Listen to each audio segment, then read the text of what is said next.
January 17, 1943. The North Atlantic is a gray expanse of cold steel waves and drifting fog. Salt bites the lips and the wind cuts through layers of wool and oilskin.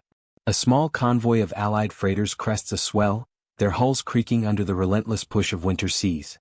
Somewhere deep below, unseen, the black shapes of German U-boats stalk the slow-moving targets. On the deck of one corvette, a cook, hands reddened by frost, tosses scraps of leftover bread and vegetable peelings into the gray water. Gulls wheel above, circling the floating debris, oblivious to the war below. Sailors glance at him with a mix of amusement and tired respect.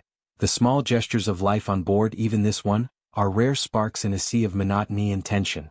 The sonar operator's instrument hums softly, a low, anxious pulse beneath the waves. Somewhere beyond the horizon of spray and fog, the hunt has begun. The fight for the Atlantic is not just a battle of machines. It is a battle of humans, of patience, of vigilance. And the ocean is listening. By the winter of 1940, the Atlantic Ocean had become the lifeblood of the Allied war effort. Supplies, troops, and raw materials crossed thousands of miles from North America to Britain, sustaining a nation under siege. Yet the seas were no longer a safe passage. The Kriegsmarine had unleashed its U-boat fleet, a silent, invisible predator in the deep, designed to choke Britain into submission. Wolf packs, groups of U-boats operating together, prowled the convoy routes seeking merchant vessels vulnerable to torpedo fire. At the time, the Royal Navy and Allied escort forces were unprepared for the scale and sophistication of this threat.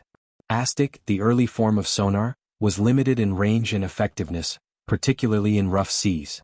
Convoy formations were still experimental. Ships often traveled in isolated clusters, leaving gaps for submarines to exploit. From the deck of a corvette, sailors watched the horizon for the faintest hint of smoke or periscope, a shadow on the waves, a ripple too precise to be natural. Every crew member knew that a single misstep could mean death. By 1941, losses mounted at an alarming rate. Between January and June alone, hundreds of Allied merchant ships were torpedoed in the North Atlantic. The convoy system, hastily organized, was barely keeping pace. In the harsh winter nights, the sound of depth charges exploding in the distance became both reassurance and terror. Reassurance that some U-boats were being countered, terror that many more remained unseen. Sailors endured long watches, freezing decks, and the constant anxiety that their ship could be the next target. Yet it was not only the physical environment that tested the crews, it was the psychological strain. Life aboard a convoy ship was a series of repetitive tasks punctuated by sudden violence. The cook chopping vegetables in the galley, the deckhand mending nets, the officer checking the compass, all existed under the constant hum of tension. Even small actions like tossing scraps to the gulls were gestures of normalcy in a world dominated by threat. Morale, often underestimated by historians, became as crucial as weaponry. The Germans refined their strategy with deadly precision. The Wolfpack tactic involved coordinating multiple U-boats to converge on a single convoy at night, overwhelming the escort vessels. Radio communication, encryption, and intelligence reports allowed commanders like Admiral Karl Donitz to orchestrate these attacks with deadly timing. The Allies, initially caught off guard, began experimenting with counter-tactics, but the learning curve was steep and costly. Many ships were lost before lessons could be applied. Despite this, the Atlantic was not a one-sided battlefield. Britain's scientific community and naval leadership began to develop a range of technologies and strategies to combat the U-boats. Convoy escorts were strengthened with corvettes and destroyers.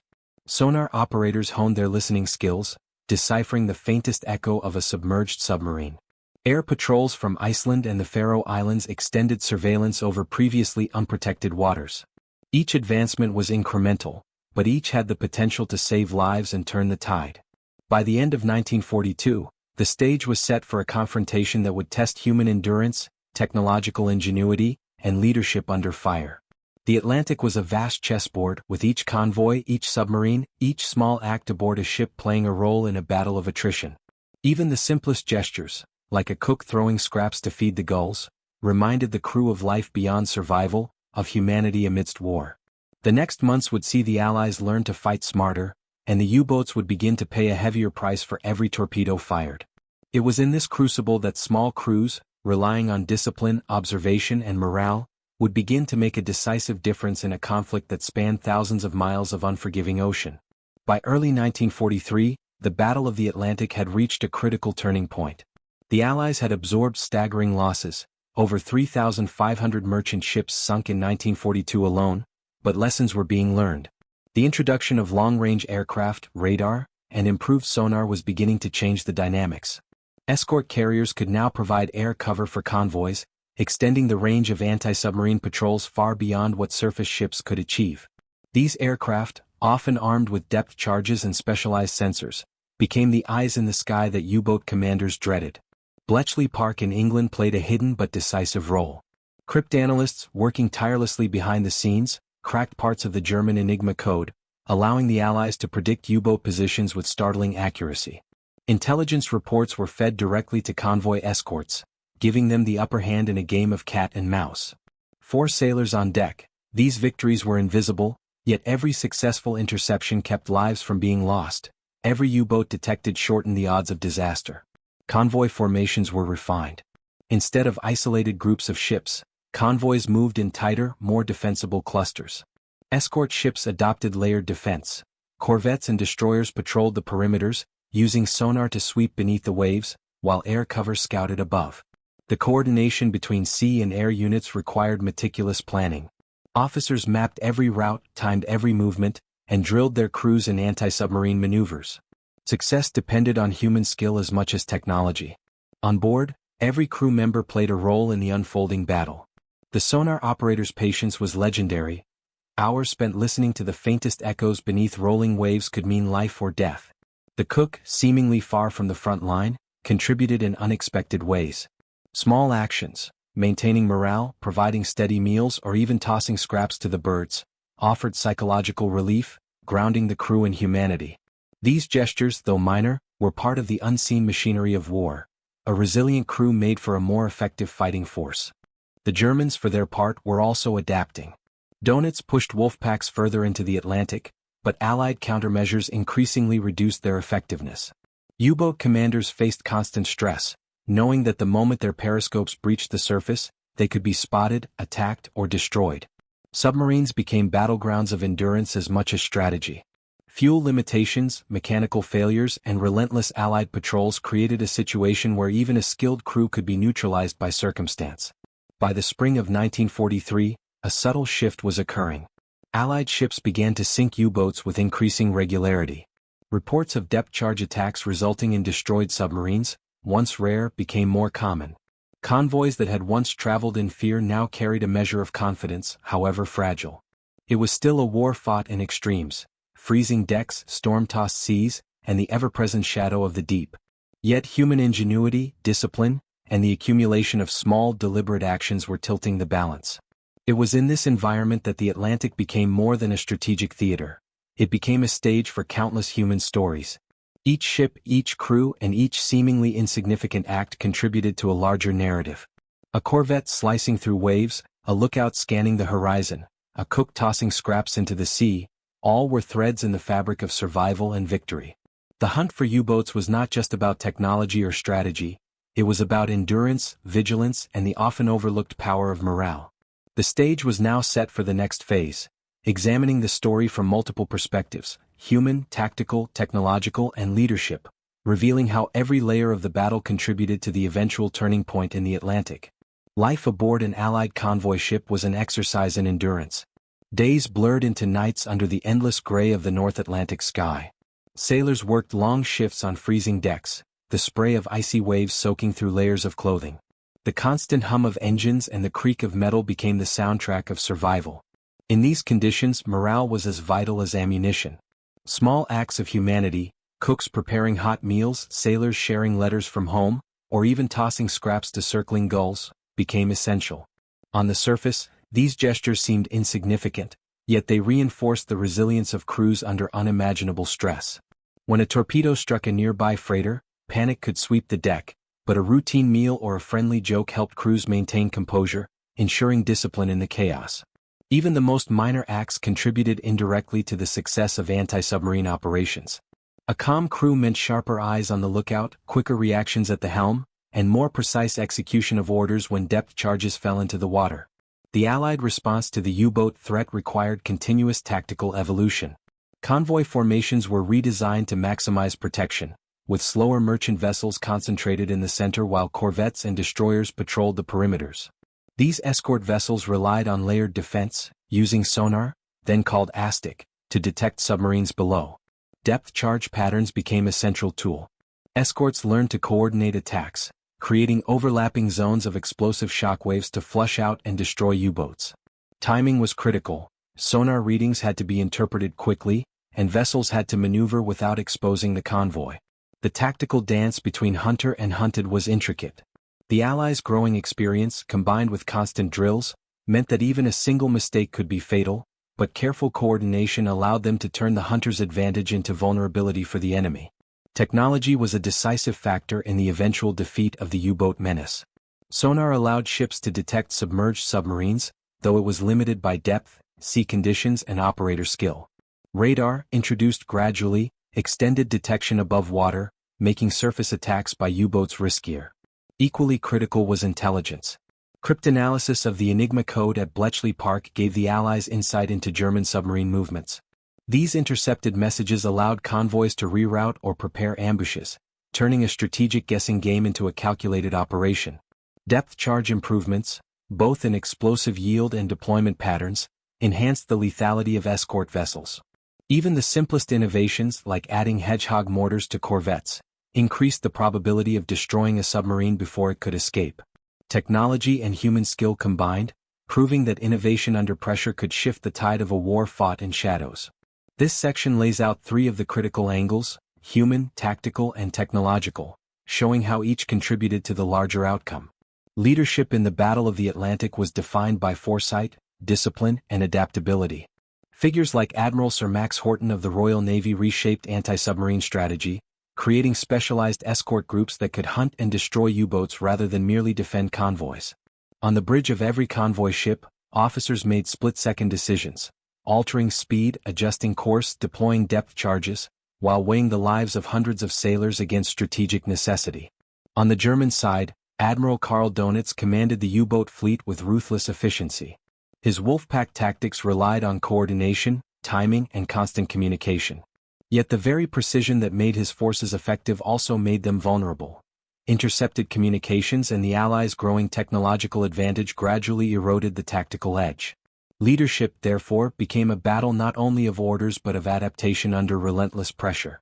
The decisions of a single captain could determine whether a ship survived or sank into the depths. The German U-boat crews faced a unique combination of danger and isolation. Beneath the waves, submarines were cramped and claustrophobic, with air and supplies limited and every patrol stretching the endurance of men and machines. Wolfpack attacks offered the illusion of control, yet each submarine was vulnerable to sonar detection, air patrols, and the evolving tactics of Allied escorts. Losses mounted as the Allies improved detection and attack methods. By mid-1943, the life expectancy of a U-boat on patrol had dropped sharply. Crew morale declined as officers realized that stealth was no longer a guarantee of safety. Each torpedo fired came with the implicit knowledge that retaliation could be immediate and deadly. The Atlantic had become a deadly game of endurance, testing not only strategy but the psychological resilience of every man on board. Even amid industrialized warfare, symbolic acts carried weight. The image of a cook tossing scraps into the sea may seem trivial, yet it represents a broader truth. Morale and human spirit are as critical to survival as firepower. Small routines, meal preparation, songs, letters, shared humor, created cohesion and mental fortitude in crews who faced long patrols and constant danger. This human dimension intertwined with tactical effectiveness. Alert and mentally steady crews were better hunters and defenders, more capable of spotting periscopes, reacting to sonar pings and executing coordinated maneuvers. Symbolically, the scraps thrown to the gulls became an emblem of life persisting in the shadow of war, a reminder that even the smallest gestures could ripple outward, supporting the larger effort to dominate the Atlantic. Spring 1943. The North Atlantic churned under gray skies, waves towering like steel walls. Convoy S-130 steamed steadily toward Britain, escorted by a fleet of corvettes, destroyers, and the air cover of escort carriers. Every crew member knew the stakes. German U-boats were lurking, invisible beneath the rolling swells, waiting for the perfect moment to strike. The first contact came just after midnight. Sonar operators aboard the corvettes detected faint, irregular blips, shadows of periscopes cutting through the deep. The officer on the bridge, tense but measured, ordered evasive maneuvers. Depth charges were readied. The explosions shattered the calm, sending tremors through the hull and a hiss of water into the night air. From the perspective of the U-boat crews, the attack was sudden and terrifying. Confined to tight metal tubes beneath the ocean, they experienced each depth charge like a hammer blow, the pressure waves bending the hull and testing their nerves. Communication between submarines was frantic. Wolfpack coordination began to unravel under the relentless counterattacks. One by one, U-boats were forced to retreat or face destruction. Meanwhile, aboard the corvettes, the human element was crucial. Lookouts peered over icy rails, scanning for the slightest ripple or periscope tip. Engineers monitored engines, ensuring they could respond instantly to orders. The cook, far from the bridge, continued his work below decks, preparing meals and sustaining morale, a small, steady heartbeat amidst the chaos. Every hand on board, every routine task performed under duress, contributed to the efficiency of the hunt. The battle unfolded over hours, a tense, grinding contest of detection and evasion. Escort vessels coordinated in tight formations, overlapping sonar sweeps to close off escape routes. Depth charges detonated in patterns designed to trap the submarines. Aircraft overhead illuminated the waves with searchlights, forcing U-boats to dive deeper or risk being caught at the surface. By dawn, multiple U-boats had been damaged or sunk, their crews captured or lost to the ocean. Tactically, this engagement exemplified the culmination of Allied adaptation. Convoy escorts moved as a single cohesive organism, human skill and technological innovation fused into a deadly force. Every sonar ping, every maneuver, every depth charge calculated and executed contributed to a decisive moment in the campaign. The Atlantic was no longer dominated by stealthy predators. The hunters had learned to anticipate and strike with precision. Yet the human cost remained palpable. Casualties were inevitable, the tension unrelenting. Sailors knew that survival depended on vigilance, discipline, and the cohesion of the crew. Even small gestures, like a word of reassurance from a commanding officer or a hot meal from the galley, could steady nerves enough to prevent mistakes that might mean death. In this theater, human endurance was as lethal a weapon as the depth charges and sonar arrays. By mid-morning, the convoy had passed through the danger zone. U-boat activity was reduced, damaged submarines retreating to port. The corvettes, battered but operational, regrouped. Crews shared exhausted nods, acknowledging the thin line between life and death that they had just navigated. Above, gulls circled the scraps tossed from decks, a quiet reminder that amid war, some semblance of normal life endured. The success of this engagement marked a turning point. The Allies had demonstrated that coordinated tactics, technological innovation, and disciplined, resilient crews could overcome the once dominant U-boat threat. Yet the battle was far from over. German submarines remained in the Atlantic, adaptive and persistent, setting the stage for further confrontations that would continue to test human ingenuity and endurance. By June 1943, the Atlantic had become a relentless theater of calculated violence. Convoy HX-237 steamed through the northern shipping lanes, a flotilla of freighters and escorts, every sailor aware that beneath the rolling swells German U-boats lurked. Yet this time the Allies were no longer reacting blindly, they were hunting. Early morning brought the first sonar contact. Blips danced across screens, precise but faint. The escort group moved in coordinated sweeps, deploying depth charges and overlapping patterns designed to flush out the hidden submarines. Explosions reverberated through the hulls, sending tremors into the metal bones of the corvettes. Crews braced, trained fingers on controls, eyes scanning for the smallest anomaly. The human element remained decisive. Machines could detect, but it was the judgment and experience of sailors that translated sonar pings into lethal action. Across the waves, U-boat crews experienced a mounting sense of desperation. Submarines submerged to escape detection, only to be met by further depth charge barrages. Communication with fellow Wolfpack members grew sporadic as Allied intelligence and code-breaking efforts disrupted coordination.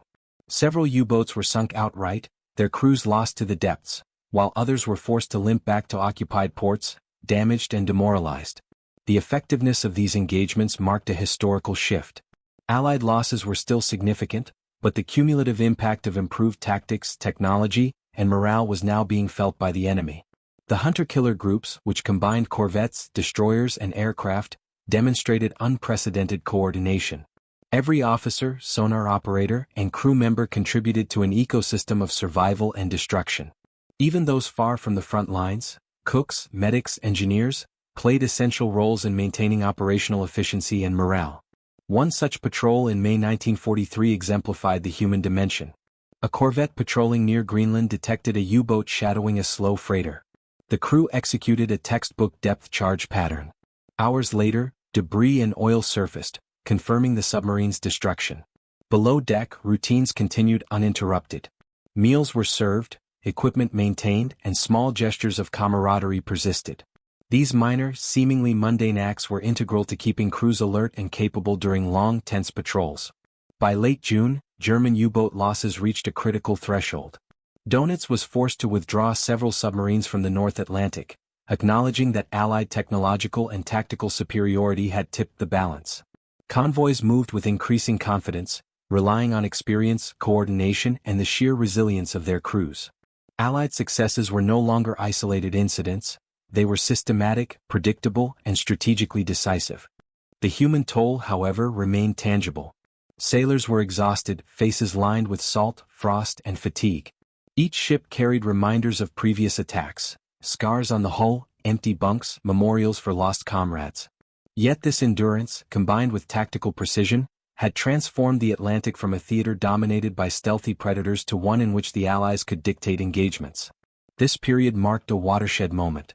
The Battle of the Atlantic had reached a tipping point where technology, leadership, morale, and tactical mastery converged.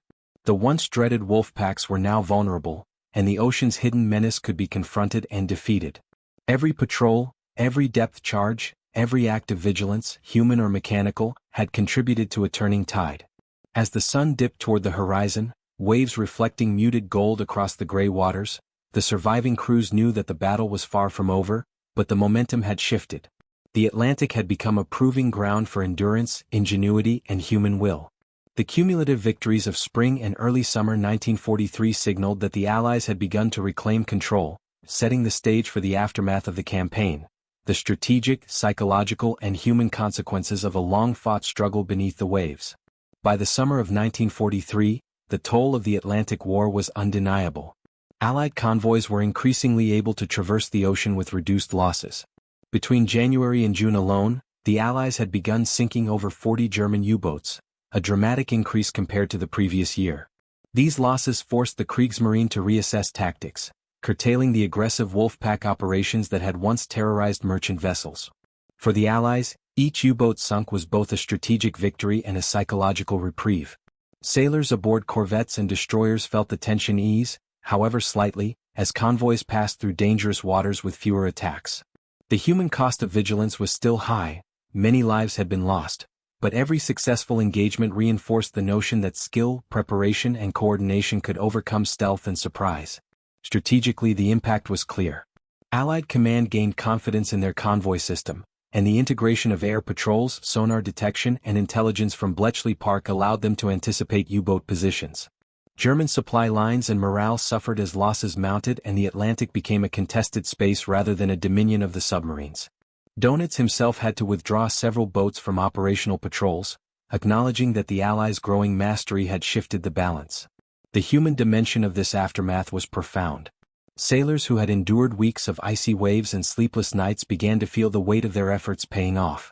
The cook, the lookout, the sonar operator, every role was validated. Routines that had once seemed mundane now appeared critical to survival and victory. Even symbolic gestures, such as maintaining morale through shared humor or small acts of care, were recognized as vital in sustaining the effectiveness of crews. The toll on German U-boat crews was equally stark. By mid-1943, the average life expectancy of a U-boat on patrol had plummeted. Crews were demoralized, fatigued, and operating under constant threat. The illusion of invincibility that had characterized early Wolfpack successes was shattered. The North Atlantic, once a hunting ground, had become a gauntlet. Beyond individual patrols, these outcomes influenced broader strategy. The Allies could now allocate resources more efficiently, focusing escorts and air coverage where they were most needed. Convoy routes became safer, the delivery of critical supplies more reliable, and the overall momentum of the war effort in the Atlantic shifted decidedly in their favor. Each victory reinforced the cumulative advantage, demonstrating that the combination of technology, tactical innovation, and human perseverance could overcome even the most lethal and elusive threats. The ocean itself seemed to reflect the change. Where once the waters were ominous, shadowed by invisible predators, there was now a measure of confidence in each patrol. Crews remained vigilant, of course, but the successes of recent months had proved that with preparation, discipline, and endurance, even the vast, unpredictable Atlantic could be navigated, and the deadly submarines lurking beneath could be confronted and defeated. By late 1943, the Atlantic had been decisively altered. German U-boat operations were no longer the dominant force they had once been. With losses mounting, over 100 submarines destroyed in the first half of the year alone, the Kriegsmarine was forced to adapt. Wolfpacks became smaller, more cautious, and largely reactive. Donitz shifted strategies, emphasizing preservation over aggression, as each lost submarine represented not only material but experienced crew members, whose training could not be quickly replaced. For the Allies, the change was profound. Convoys crossed the ocean with increasing reliability, ensuring that troops, weapons, and raw materials reached Britain and the Soviet Union. The cumulative effect of technology, leadership, and human endurance had turned the tide. Sonar, radar, and cryptanalysis continued to evolve, but equally important was the discipline and resilience of crews who had learned to operate efficiently under extreme stress. Human stories endured amid the statistics. Survivors recounted the tension of night watches, the weight of responsibility, and the significance of small acts in maintaining morale. A cook tossing scraps into the gray waters, seemingly trivial, symbolized the persistence of life and humanity amid the machinery of war. Such acts reminded crews of the routines and comforts that anchored them, enabling focus and precision when their actions could mean the difference between life and death. The psychological impact on German crews was stark. Confidence had eroded. The Atlantic was no longer a space they could dominate at will. The relentless pressure, combined with improved Allied tactics, forced commanders to be cautious, reducing the effectiveness of their operations. Even the most skilled U-boat crews experienced fatigue, fear, and uncertainty on each patrol. The ocean, once a hunting ground, had become an arena where the hunter could now be hunted. Strategically, the aftermath reshaped the course of the war. Control of the Atlantic ensured the uninterrupted flow of supplies to Allied forces in Europe, sustaining the broader war effort. It allowed for the preparation of large-scale operations, such as the eventual D-Day landings, by ensuring that material and reinforcements could arrive safely. The once feared U-boats were no longer an existential threat. They were a contained, diminishing danger. Yet the enduring lesson was not only tactical or technological, it was human. The Battle of the Atlantic highlighted the essential role of resilience, discipline, and morale in warfare. Each sailor, from the officer issuing orders to the cook maintaining routines, contributed to a collective effort that shifted the momentum of a global conflict. It demonstrated that victory was not solely the product of machines or weapons, but of human endurance and ingenuity under relentless pressure. As the waves settled and convoys moved with growing confidence, the Atlantic retained its vast, unpredictable nature. But the shadow of the U-boat fleet had been lifted. Allied crews, battle-hardened yet still human, understood that every small act, every sonar ping interpreted, every depth charge deployed, every gesture of camaraderie, had played a part in reclaiming the ocean. The war beneath the waves was far from over, but the lessons endured, carrying forward into the final campaigns of the conflict. The Atlantic is vast, timeless, and indifferent. Waves rise and fall, winds sweep across steel-gray waters, and gulls wheel above, searching for scraps of life amid the endless expanse. Yet in the winter of 1943, this indifferent ocean became a crucible, a place where human skill, endurance, and courage were tested to their limits. The story of the convoys, the U-boats, and even the smallest acts aboard ship reveals a truth often overlooked in grand histories. War is shaped not only by strategy and technology, but by the quiet, relentless persistence of ordinary people.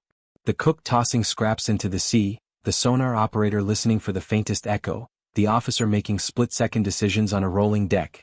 Each action rippled outward, influencing the survival of hundreds, the success of a mission, and, ultimately, the course of the war. The Battle of the Atlantic reminds us that the human spirit can endure even under relentless pressure. Morale, discipline, and small gestures of care became weapons as decisive as any torpedo or depth charge. In the vast theater of ocean warfare, humanity persisted, not only in acts of heroism but in the simple routines that preserved focus, resilience, and cohesion. Technological advances, tactical ingenuity, and leadership shaped outcomes, but they were amplified by human endurance. The Atlantic had claimed countless lives, yet it also showcased the capacity for adaptation and perseverance. By reclaiming the ocean from the invisible predator, the Allies demonstrated that even in the deadliest theaters, human determination could turn the tide. The waves continue to crash against the hulls of modern ships, and the echoes of that struggle still linger beneath the surface. History remembers the battles, the ships, and the submarines, but it is the human stories, small and large, visible and unseen, that endure. In the end, the war beneath the waves was as much a story of people as of steel and strategy, a testament to resilience, courage, and the quiet power of ordinary acts in extraordinary circumstances. And as the gulls wheel over the endless Atlantic, they circle the remnants of a battle where survival depended on vigilance, teamwork, and humanity itself.